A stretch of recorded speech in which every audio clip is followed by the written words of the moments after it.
اعوذ باللہ من الشیطان الرجیم قد افلح من زکاہا وقد خاب من دساہا۔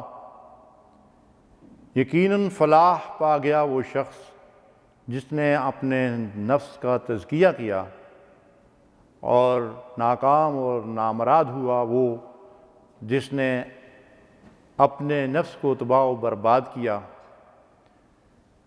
ناظرین کرام، اس نشست میں ہم ایسی چند چیزیں آپ کے گوش گزار کرنا چاہتے ہیں جو آخرت کی تیاری اور آخرت میں اللہ کی رضا اور اس کی خوشنودی کا ذریعہ بن سکتی ہیں۔ سب سے پہلی بات یہ ہے کہ ہم خود احتسابی کے عمل کو اپنائیں۔ ہمیشہ اپنی کمزوریوں اور عیبوں پر نظر رکھیں اور ان کی اصلاح کی کوشش کریں۔ بہادر شاہ ظفر کا ایک بڑا سبق آموز شعر ہے، کہتے ہیں نہ تھی اپنے ہی عیبوں کی جبکہ خبر، نہ تھی اپنے ہی عیبوں کی جبکہ خبر، رہے ڈھونڈتے اوروں کے عیب و ہنر۔ پڑی اپنی برائیوں پر جو نظر، پڑی اپنی برائیوں پر جو نظر، تو نگاہ میں کوئی برا نہ رہا۔ ہمیں چاہیے کہ دوسروں کی برائیاں اور کمزوریاں تلاش کرنے کے بجائے ہمیشہ اپنا احتساب کریں، اپنا جائزہ لیں، اپنے گریبان میں جھانکیں اور اپنے آپ کو دیکھیں۔ خود احتسابی کے عمل کے ذریعے سے ہم اپنی اصلاح کر سکتے ہیں۔ حاسبوا انفسکم قبل ان تحاسبوا، اپنا احتساب کرو قبل اس سے کہ کل تمہیں کٹہرے میں کھڑے ہونا پڑے اور وہاں تمہارا احتساب کیا جائے۔ دوسری چیز یہ ہے کہ ہم فرائض کی پابندی کریں اور کبائر سے دور رہیں۔ اللہ نے جو فرائض ہم پر عائد کیے ہیں، خواہ وہ نماز ہو، خواہ وہ روزہ ہو، خواہ وہ رزق حلال کا کھانا ہو، جو بھی احکامات ہمیں دیے ہیں، جو بھی حکم ہمیں دیا ہے، اس کے مطابق عمل کریں، فرائض کی پابندی کریں اور ان میں کوتاہی نہ کریں، اور کبائر سے اپنے آپ کو بچائیں۔ چھوٹے گناہوں سے بچنا تو بعض اوقات تھوڑا مشکل ہوتا ہے، لیکن کبیرہ گناہوں سے کم از کم اپنے آپ کو بچائیں تو صغیرہ گناہ نیک اعمال کے ذریعے سے ہی اللہ تبارک و تعالیٰ معاف فرما دیتے ہیں۔ اور اس کے ساتھ ساتھ ہم مال کو اللہ کی راہ میں خرچ کر کے وَمِمَّا رَزَقْنَاهُمْ يُنْفِقُونَ، اللہ نے اپنے مومن بندوں کی پہچان اور شناخت یہ بتائی ہے کہ وہ اللہ کے دیے ہوئے رزق کو اللہ کی راہ میں خرچ کرتے ہیں۔ ناداروں پر، محتاجوں پر، ضرورت مندوں پر، مسکینوں پر، اللہ کے دین پر اپنے مال کو خرچ کریں اور اس کے ذریعے سے اللہ کو راضی کریں۔ قرآن مجید کی تلاوت کریں اور موت کو کثرت سے یاد کیا کریں، اس لیے کہ رسول اللہ صلی اللہ علیہ وسلم نے ہمیں اس کی ہدایت فرمائی ہے۔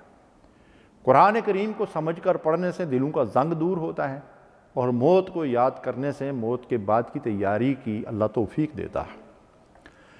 قبروں کی زیارت اور جنازے میں شرکت، یہ بھی آخرت کی تیاری کا بہترین نسخہ ہے کہ نبی صلی اللہ علیہ وسلم نے فرمایا کہ قبروں کی زیارت کیا کرو، اس لیے کہ وہ آخرت کی یاد دلاتی ہیں، وہاں جا کر خوف خدا پیدا ہوتا ہے۔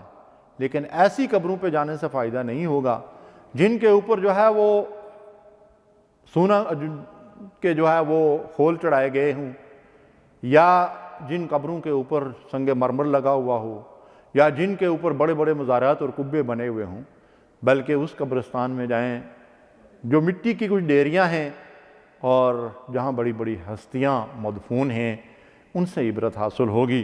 اور اس کے ساتھ ساتھ جنازے میں شرکت، جنازہ پڑھنا، تدفین میں شریک ہونا، اور تدفین تک اس قبر والے کے لیے دعائیں کرنا، یہ سب ہماری نجات کے لیے اور عبرت اور نصیحت کے لیے بڑی ضروری چیزیں ہیں۔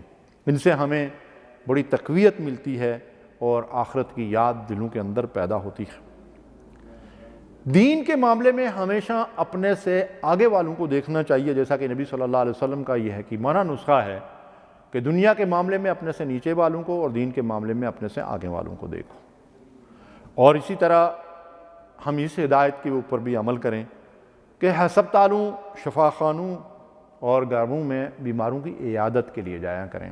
بڑی عبرت حاصل ہوتی ہے اس سے، بڑی نصیحت حاصل ہوتی ہے، اور جائیں اس نقطہ نظر سے کہ اجر و ثواب بھی ملتا ہے، اللہ کی رضا بھی حاصل ہوتی ہے، اللہ کا قرب بھی حاصل ہوتا ہے، گناہ بھی معاف ہوتے ہیں، اور عبرت اور نصیحت بھی حاصل ہوتی ہے۔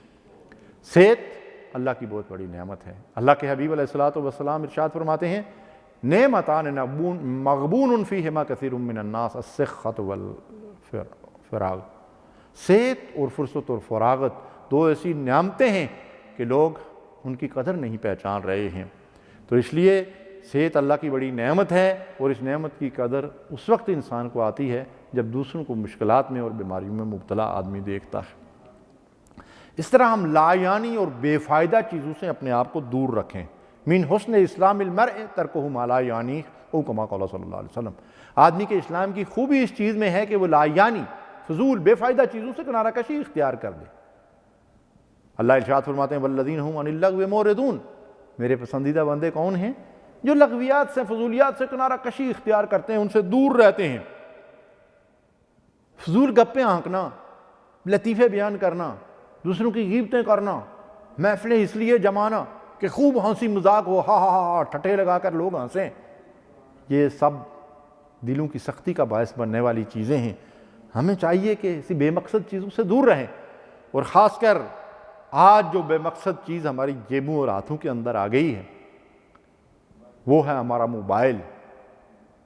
یہ اگرچہ کوئی ناجائز اور ناپاک اور نجس چیز نہیں ہے کہ ہم نفرت اور حقارت سے اس سے کنارہ کشی اختیار کر لیں، نہیں، یہ ہماری ضرورت ہے، یہ بھی اللہ کی بہت بڑی نعمت ہے، ہم اس کا جائز استعمال کریں۔ لیکن کیسے؟ جیسے ہر چیز کو ہم ضرورت کے لیے استعمال کرتے ہیں۔ ضرورت سے زیادہ آپ کھانا کھائیں گے آپ کو تکلیف ہوگی، ضرورت سے زیادہ آپ سوئیں گے آپ بیمار ہو جائیں گے، ضرورت سے زیادہ آپ جاگیں گے آپ کے لیے مصیبت بن جائے گی۔ اس کو بھی ضرورت کے لیے استعمال کیجئے، خدا کے لیے اس کے اندر محو ہو کر اپنے وقت، اپنی صلاحیتوں اور اپنے دل و دماغ کو تباہ و برباد نہ کیجئے، گھنٹوں اس کے ساتھ نہ لگے رہیے، بلکہ اس سے اچھے اچھے کام لیجئے، اس سے فائدہ اٹھائیے، اور اس کے جتنے مضر اثرات ہیں، جس طرح ٹھنڈا پانی، جس طرح شراب، جس طرح سگریٹ، جس طرح جوا، جس طرح زنا، جس طرح دوسری برائیاں ہیں، اسی طریقے سے اس کے اندر بھی جتنی برائیاں ہیں، ان برائیوں اور ان گناہوں کی طرح ان سے اجتناب کرو، اپنے آنکھوں کو، اپنی کانوں کو، اپنے دل و دماغ کو، اپنی زبان کو بچاؤ اس کے مضر اثرات سے، اور اپنے وقت اور صلاحیتوں کو ضائع نہ کرو۔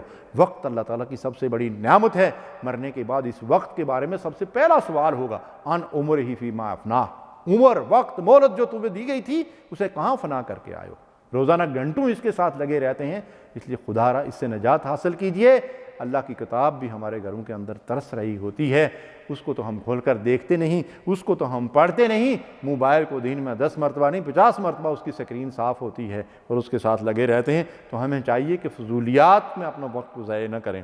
اور اسی طریقے سے جو ہے اللہ کے نبی صلی اللہ علیہ وسلم نے فرمایا 5 چیزوں کو 5 چیزوں سے پہلے غنیمت سمجھو، زندگی کو موت سے پہلے، صحت کو بیماری سے پہلے، جوانی کو بڑھاپے سے پہلے، خوشحالی کو تندرستی سے پہلے، اور فرصت اور فراغت کو مشغولیت اور مصروفیت سے پہلے غنیمت سمجھو۔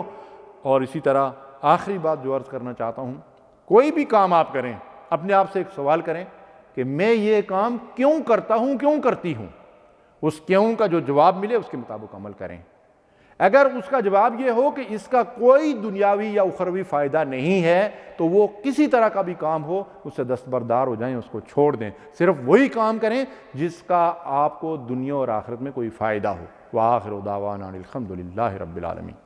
اللہم صلی علی سیدنا محمد